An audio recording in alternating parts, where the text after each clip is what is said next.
When Alaric, leader of the Goths, settled his people inside the northern frontier, he wanted a dignified coexistence with Rome.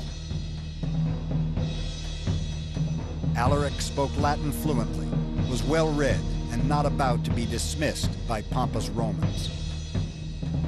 We tend to think of the barbarians as a collection of Conan the Barbarian and his buddies coming across the frontier waving their double-handed axes.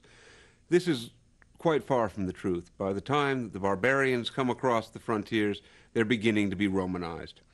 Alaric, who sacked Rome in 410, did so because he was turned down for a job as a Roman general. What these people wanted first and foremost was a place within the empire for themselves, and when they didn't get it, they turned on the government of the emperors. But Rome had still not learned its lesson.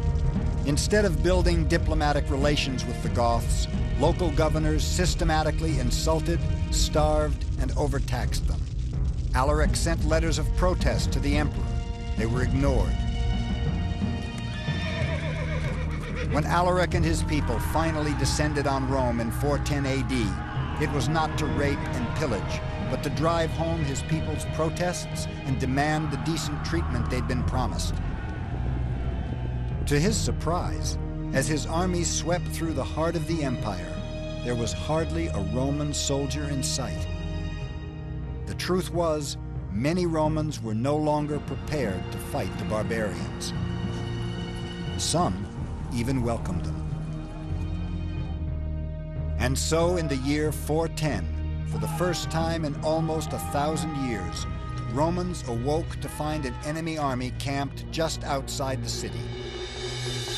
They couldn't believe it. Alaric's demands were reasonable. All he wanted for his people was part of the Danube River Valley in what is now Austria. Rome refused.